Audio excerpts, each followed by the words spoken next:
नमस्कार मित्रहो, पुन्हा एकदा हिंदुस्तान पोस्टमध्ये तुम्हा सर्वांचं स्वागत।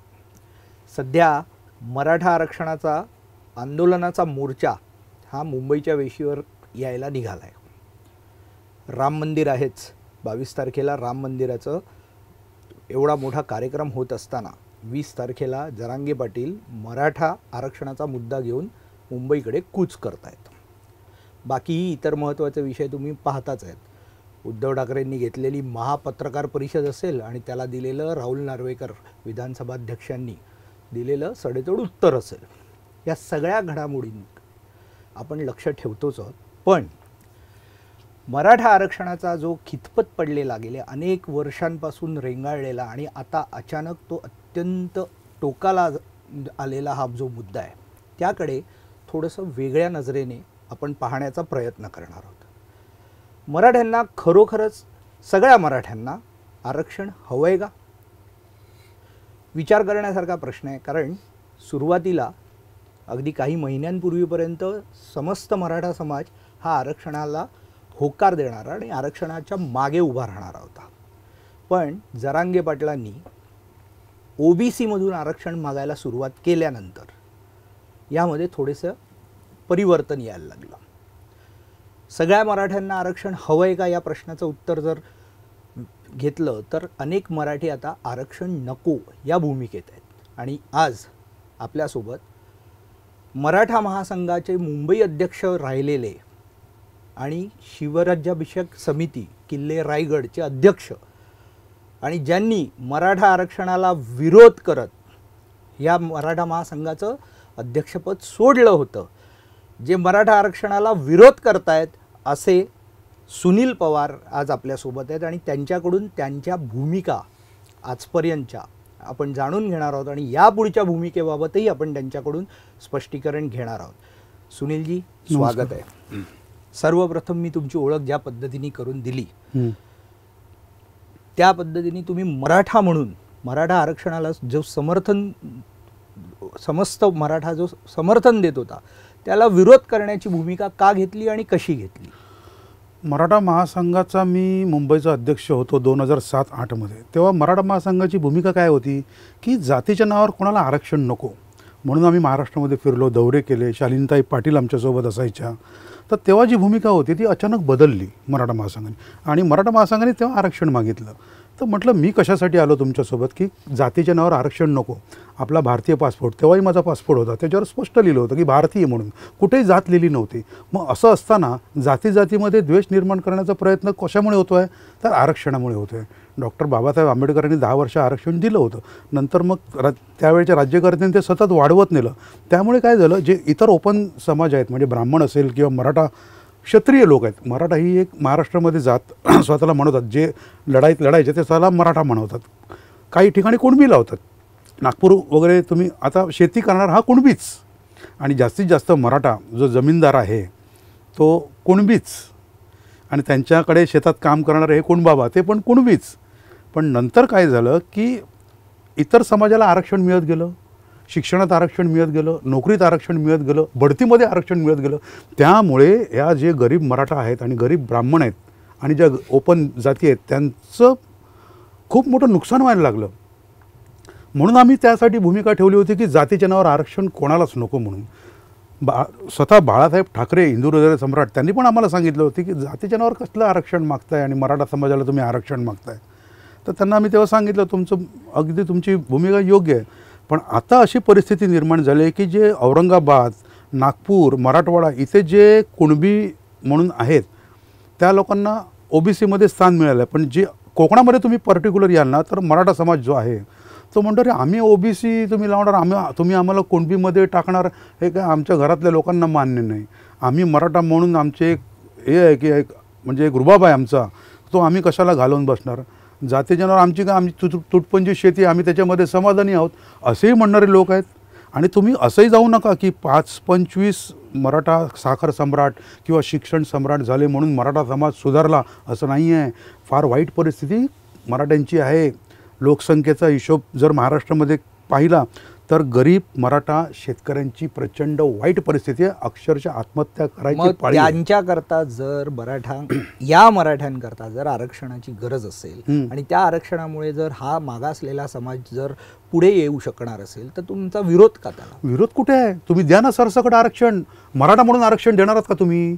का प्रत्येकाला तुम्ही कुणबीमध्ये टाकणार, ओबीसीमध्ये आणणार?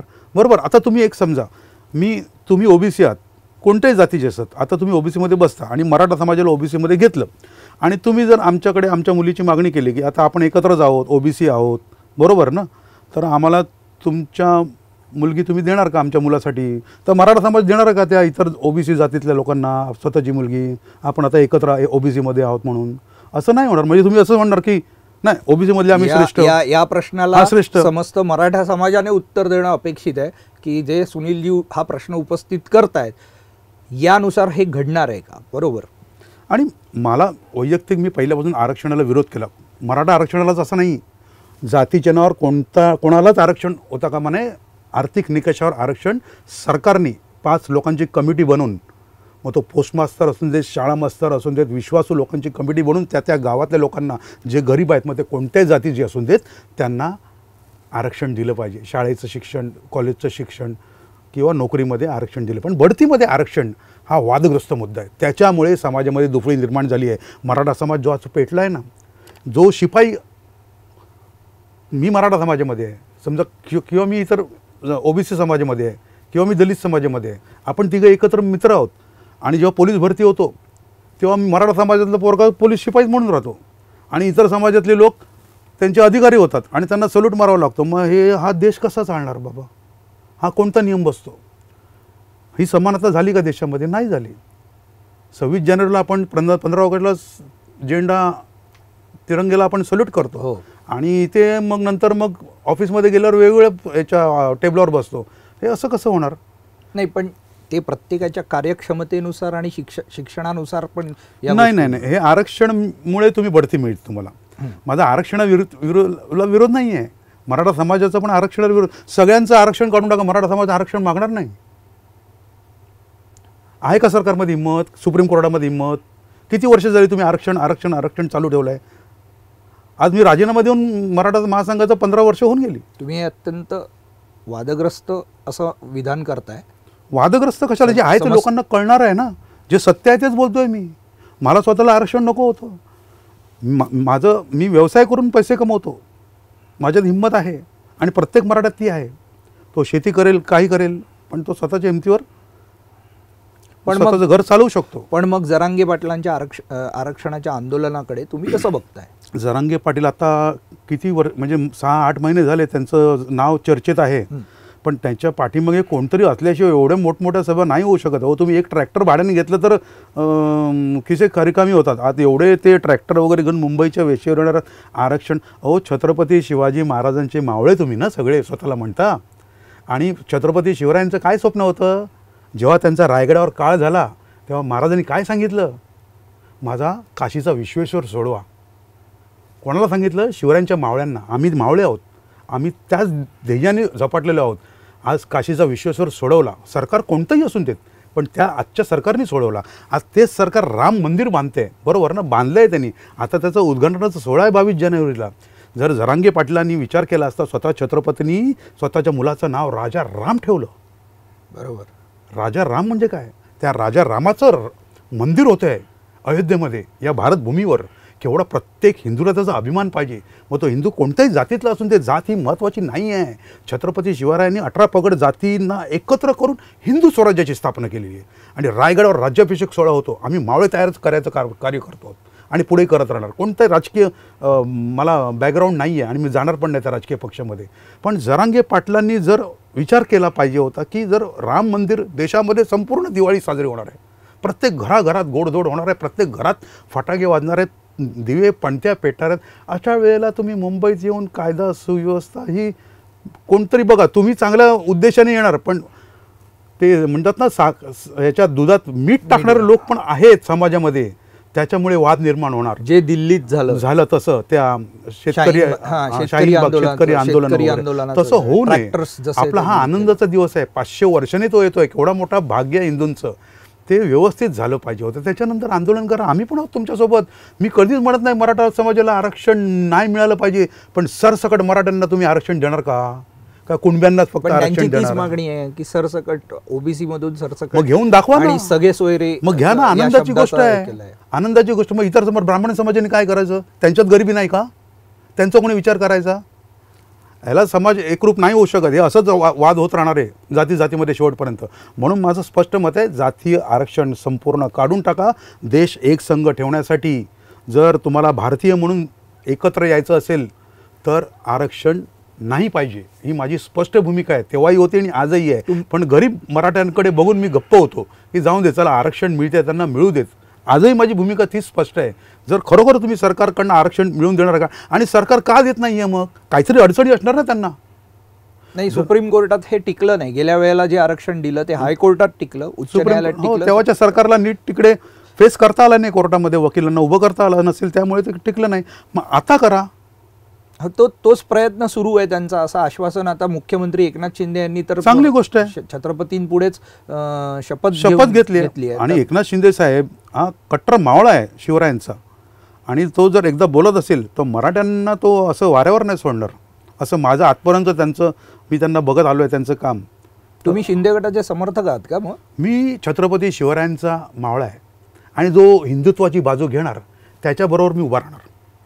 पण जरांगे पाटलांनी एक अशी भूमिका मांडली की मराठा आरक्षण मिळवल्यानंतर पुढे ते आणखीन इतर समाजाच्या धनगर आणि अगदी मुस्लिम आरक्षण मिळावं म्हणूनही प्रयत्न करणार आहेत. मुस्लिमांचं आरक्षणाचं काय? त्यांना धर्माच्या नावावर देशाची फाळणी झाली आहे. पाकिस्तान बांगलादेश कशाला दिला? पण जरांगे शेवटी तुमचे मराठा समाजाचे बंधू असू देत. मराठा समाजाचे बंधू असेल म्हणून कोणी काही भूमिका घेईल आणि कोणी काही विधान करेल म्हणून सगळे मराठा त्यांना हिंदुत्ववादी जे आहेत, आम्ही कट्टर छत्रपती शिवरायांचे मावळे. लाखोच्या सभा होत आहेत, होऊ देत की. लाखोची गर्दी जमते आहे. हो, ते आरक्षणासाठी जमते, आरक्षण मिळेल म्हणून जमते. गरीब मराठा आहेत मी कुठे म्हणलं नाही म्हणतोय. भूमिहीन शेतमजूर आहेत, ते आत्महत्या करण्यापेक्षा. मगाशी आरोप केला की त्यांच्या मागे कोणीतरी राजकीय शक्ती आहे. असल्याशिवाय एवढं होऊ शकत नाही हो. एवढा पैसा, एवढ्या मोठमोठ्या मीटिंग, स्टेज, कॅमेरे, गाड्या. या आरोपाला त्यांनी उत्तरं पण दिली आहेत. दिली असतील पण ते पटणार नाही ना.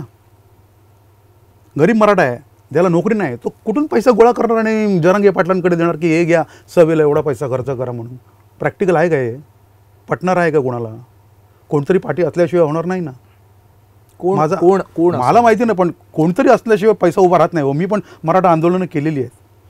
तुम्ही मराठा महासंघ जो सोडला त्यामागे काय कारण होतं त्यावेळेला? हो, त्यावेळेलाच होतं की मराठा महासंघाने भूमिका बदलली. आधी भूमिका होती की कोणा जातीच्या नावावर कोणाला आरक्षण नको म्हणून आम्ही आंदोलनं केली. उच्च शिक्षणात आरक्षण नको म्हणून मी आंदोलनं केली. पोलिसांनी आम्हाला अनेक वेळा हे केलेलं आहे, पकडलेलं आहे त्या आंदोलनामध्ये. मग अचानक मराठ्यांच्या काही संघटना येऊन भेटू लागल्या आमच्या वरिष्ठांना आणि त्यांना सांगितलं की मराठ्यांनी पण आरक्षण मागितलं पाहिजे. तर मराठा महासंघाची भूमिका बदलली. मी माझ्या भूमिकेवर ठाम राहिलो की बाबा जातीच्या नावावर कोणालाच आरक्षण नको. ब्राह्मण पण आहेत ना, गरीब आहेत ना, अनेक जाती आहेत जे छोटे छोटे आहेत, त्यांचा कोण विचार करणार? शिवरायांनी त्यांचा सगळ्यांचा विचार केला होता.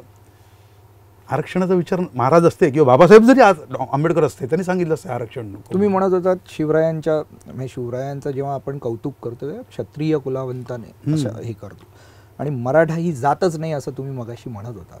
असं अनेक लोक म्हणतात की अनेक ठिकाणी असं म्हटलं जातं की आम्हाला मराठा कास्टचं सर्टिफिकेट मिळत नाही कारण मराठा जात नाही. असं जेव्हा मी मराठा महासंघाचा अध्यक्ष होतो तेव्हा मला अनेक लोक मराठा समाजातले भेटायचे येऊन. तर म्हटलं असेल मी आमच्या वरिष्ठांशी जेव्हा चर्चा केली तेव्हा खरोखर मराठा ही जात नव्हती. क्षत्रिय बघा, छत्रपती शिवाजी महाराज क्षत्रिय कुलावतंश सिंहासनाधीश्वर बरोबर असं आहे ना. कुठे लिहिलं आहे मराठा असं उल्लेख आहे? कुठे नाही आहे. हे महाराष्ट्रामध्ये जे लढवय्ये लोक आहेत ते स्वतःला मराठे समजतात. जे इतर आहेत ते शेतकरी आहेत, ते कुणबी समजतात. पण हिंदुस्थानचा विचार काश्मीरपासून कन्याकुमारीपर्यंत तुम्ही विचार केलात तर क्षत्रिय आहेत, राजपूत क्षत्रियांमध्ये येतात, ठाकूर क्षत्रियांमध्ये येतात, हे सगळे क्षत्रियांमध्ये येतात. त्यामुळे आरक्षण जर तुम्हाला मिळायचं असेल मग ते संपूर्ण क्षत्रिय समाजालाच मिळालं पाहिजे त्या ठिकाणच्या. महाराष्ट्राच्या मराठ्यांचाच का विचार? आणि असं होणार आहे का? तर नाही, यासाठी अजून किती वर्ष लढावं लागेल आरक्षणासाठी. तुमचं जरांगे पाटलांच्या आंदोलनाकडे बघता तुम्ही जेव्हा, तेव्हा या आंदोलनाचं भवितव्य तुम्ही कसं बघता? काय भविष्यात भवितव्य काही असून देत, मराठा समाजाला आरक्षण मिळो आनंद आहे, न मिळो आंदोलन चालू राहणार आहे. पण आत्ताची जी घडी आहे, म्हणून मी तुमच्या ह्या स्टुडिओमध्ये आलो त्याचसाठी की अनेक लोकांनी मला सांगितलं, ओ आत्ता आपला दिवाळीचा सण आहे, इतकी वर्ष मराठा तुम्ही आरक्षण, अजून लोक मला मराठ्यांचे नेते समजतात, तेव्हाचे लोक भेटतात जुने, त्यांना वाटतं मी अजूनही आंदोलनामध्ये आहे. तर मी आंदोलनामध्ये नाही आहे. मराठा क्रांती मोर्चा आंदोलन झालं, त्यात मी थोडं काही दिवस सहभाग घेतला तिकडे.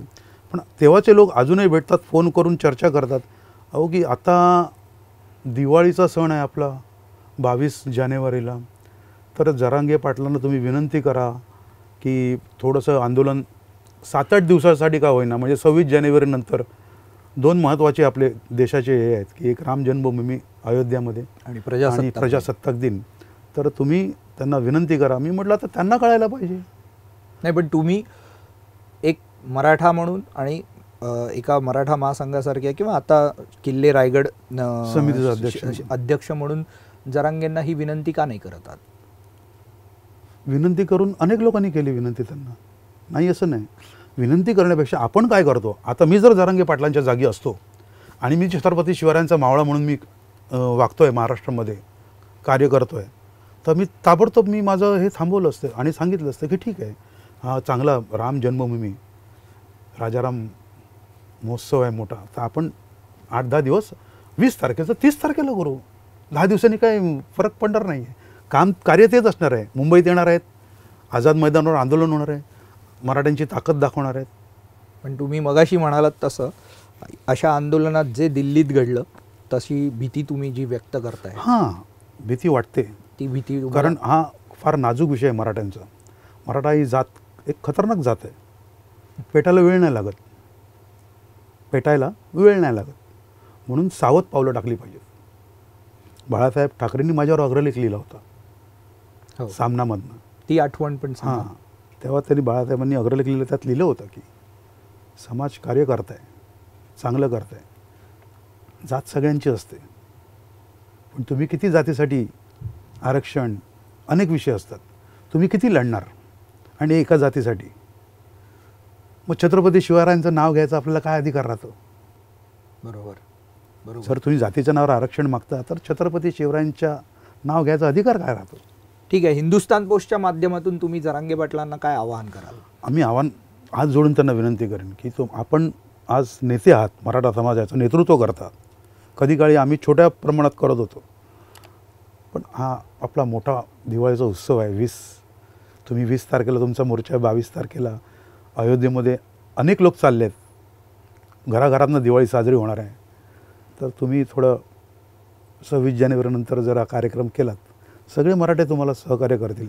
मराठा समाजाला आरक्षण मिळावं सर्वांची इच्छा आहे, पण त्याचं राजकारण करता कामा नये कोणी, आणि त्यातनं नेते निर्माण होऊ नयेत राजकीय, एवढं माझं प्रामाणिक मत आहे. खूप खूप धन्यवाद. तुम्ही अत्यंत स्पष्ट रोखठोक भूमिका मांडलीत आणि माझी अशी अपेक्षा आहे की तुमची ही विनंती, तुमचं हे आवाहन जरांगे पाटलांपर्यंत निश्चित पोचेल आणि ते त्याबाबत चांगला योग्य तो निर्णय घेतील आणि आपल्या समाजातली जी सध्याची शांतता आहे ती अराजकतेत निर्माण होणार नाही, अराजकता निर्माण होणार नाही, ही काळजी तेही घेतील अशी मला अपेक्षा आहे. खूप खूप धन्यवाद. जय हिंद.